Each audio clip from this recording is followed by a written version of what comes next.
Good morning. Imagine this. Tim Cook walks onto that familiar Apple stage with that huge screen behind him. He's got that little smile he always gets when he's about to announce something massive. "One more thing," he says. Everyone goes quiet. Then boom, a car drives onto the stage.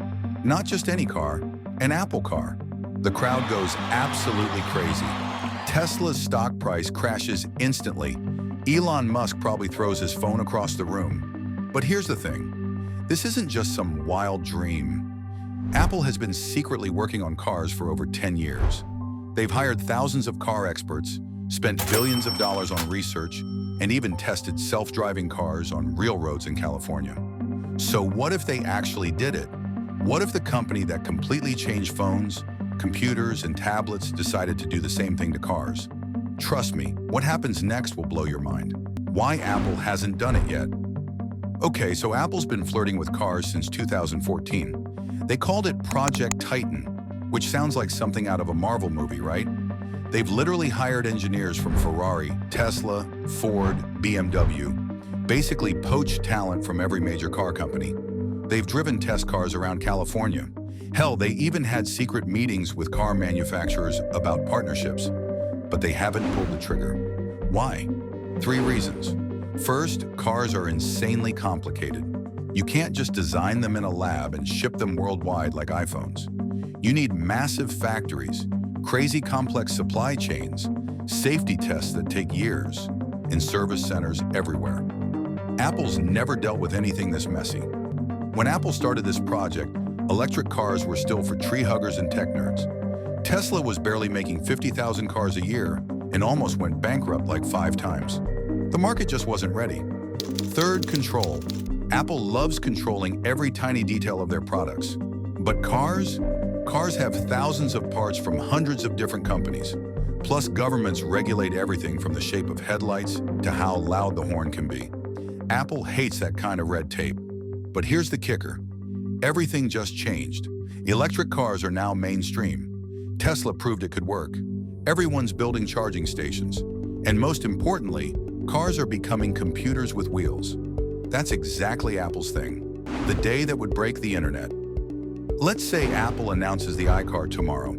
The financial chaos would be absolutely insane. Apple has $162 billion just sitting in the bank. That's more than Ford, GM, and Chrysler are worth combined.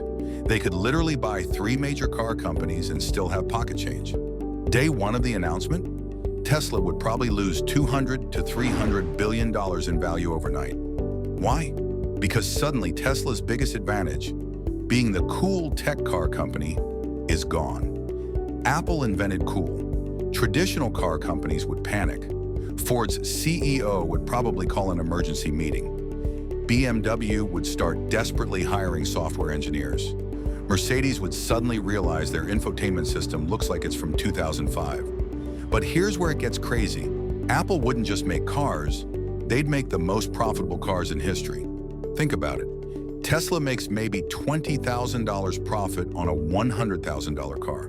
But Apple, with their ecosystem, their services, their software, they could make $40,000 profit on the same car. While everyone else is fighting over selling you the car, Apple would be making money from you every single day you own it. Design that would make everyone else look ancient. Remember the first iPhone? Steve Jobs didn't just make a better phone. He completely reimagined what a phone could be. No keyboard, no stylus, just this magical glass rectangle. Now imagine if Apple did that to cars. The outside would look like nothing you've ever seen. Picture a Tesla Model S, but designed by the same people who created the MacBook Pro. Seamless curves, premium materials, colors that don't exist on any other car. But the inside, that's where Apple would absolutely destroy everyone. Forget dashboards as we know them. The entire windshield becomes a display. Your seat adjusts automatically when you get in because it recognizes your face. The temperature sets itself to what you like. The music starts playing from exactly where you left off on your iPhone. And the interface? Every other car would suddenly feel like you're using Windows 95 compared to the latest MacBook. Software that would rule every road. Here's what keeps other car companies up at night. Apple wouldn't just make cars, they'd create the software platform that every car in the world would want to run. Think about CarPlay. It's already in 80% of new cars in America. People don't care about the car's built-in system. They just want their iPhone experience in their car. But an Apple car would go infinitely further. Your car would run actual iOS, not some watered-down car version, the real thing. Over-the-air updates would add new features monthly. Your car would literally get better over time. Imagine telling Siri you need to be at a meeting in an hour.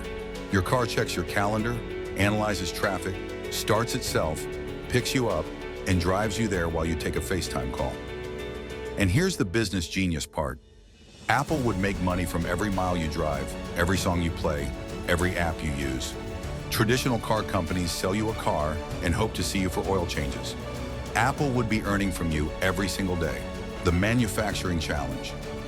Making a phone is hard.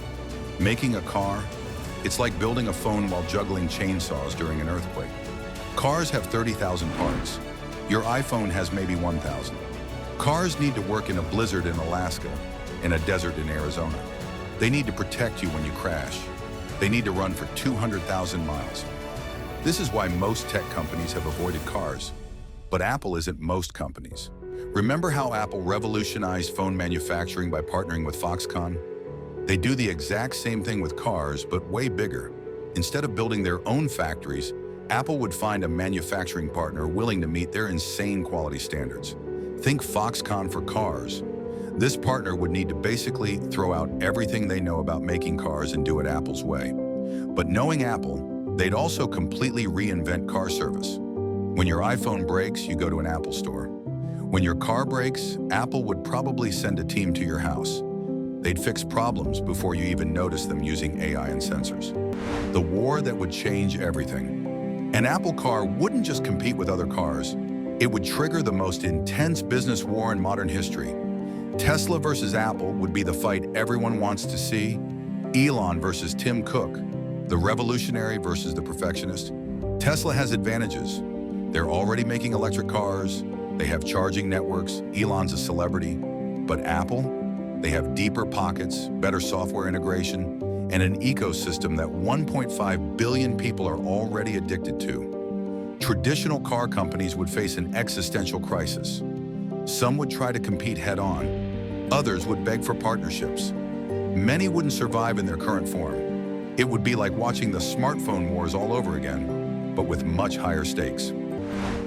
The ecosystem trap. iPhone users don't just use iPhones.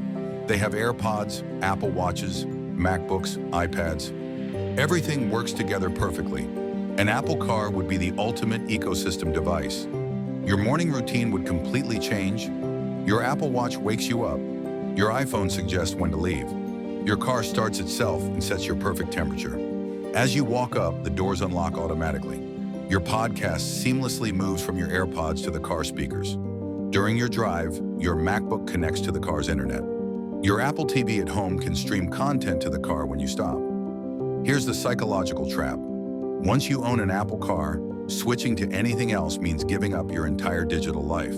It would be almost impossible. Chapter 8, what this really means for you. Let's get personal. How would this actually change your life? If you're already using Apple products, you'd probably want this car immediately. The integration would be too good to resist. Your current car would suddenly feel ancient. If you're not an Apple user, you'd face a choice. Join the ecosystem or get left behind in automotive technology. For car enthusiasts, you'd probably hate it at first. Apple cars would prioritize user experience over engine sounds and manual transmissions. But eventually, you might admit it's incredible engineering, just in a different direction.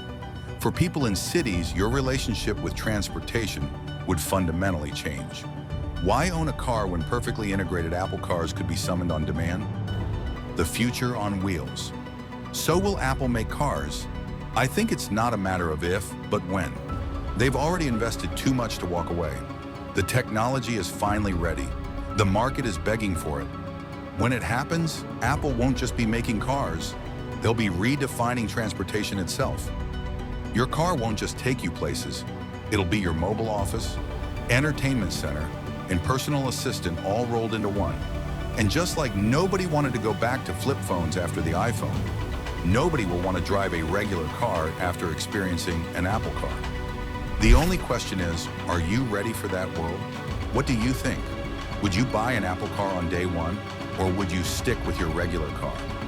Let me know in the comments below. And if this got you thinking about the future differently, smash that like button and subscribe for more mind-bending tech scenarios.